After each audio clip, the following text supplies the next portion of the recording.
नमस्कार दोस्तों, स्वागत है आपका। मैं हूं डॉक्टर विजय कुमार गुप्ता।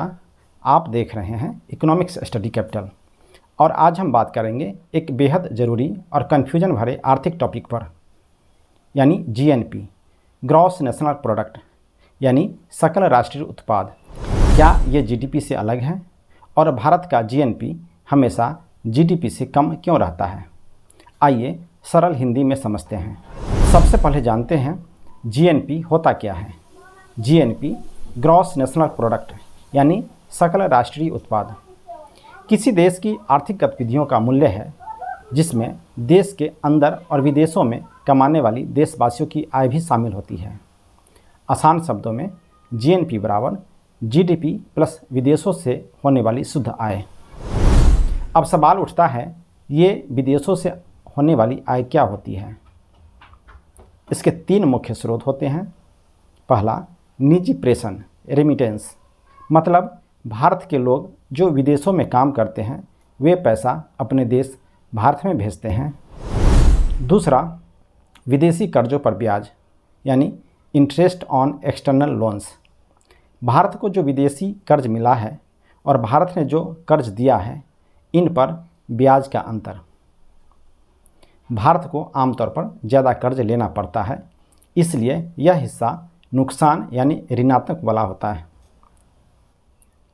तीसरा, विदेशी अनुदान एक्सटर्नल ग्रांट्स, भारत को अंतर्राष्ट्रीय संस्थाओं से जो मदद मिलती है और जो भारत अन्य देशों को देता है उसका बैलेंस। लेकिन ध्यान दें, भारत को मिलने वाली कुल विदेशी आय अक्सर ऋणात्मक होती है। इसका मतलब है कि विदेशों से होने वाली आय घटती है जीडीपी से, यानी जीएनपी लेस देन जीडीपी। तो फ़र्क क्या है जीडीपी और जीएनपी में? पहला अंतर, जीडीपी जहां देश की सीमा के अंदर की आय को बताता है, वहीं जीएनपी नागरिकों की आय चाहे देश में हो या विदेशों में उसको शामिल करता है। दूसरा, जीडीपी जहां घरेलू उत्पादन का कुल मूल्य को इंडिकेट करता है, वहीं जीएनपी जीडीपी प्लस विदेशों से शुद्ध आय को सम्मिलित करता है। भारत में जीडीपी ग्रेटर देन जीएनपी क्योंकि विदेशों से आय ऋणात्मक होती है।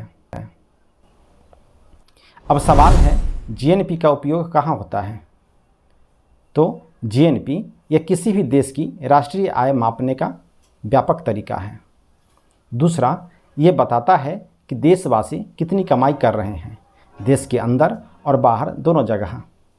यह हमारे देश की वैश्विक आर्थिक स्थिति, मानव संसाधन की भूमिका और अंतर्राष्ट्रीय निर्भरता समझने में मदद करता है। तो दोस्तों, आपने जाना कि जीएनपी सिर्फ एक आर्थिक शब्द नहीं बल्कि हमारे देश की कमाई की असली तस्वीर दिखाता है, खासकर तब जब हमारे करोड़ों लोग विदेशों में काम करते हैं। अगर आपको यह वीडियो पसंद आया हो तो लाइक करें, कमेंट करें और सब्सक्राइब करना मत भूलिएगा। थैंक यू, धन्यवाद। मिलते हैं अगले वीडियो में एक नए आर्थिक टर्म के साथ।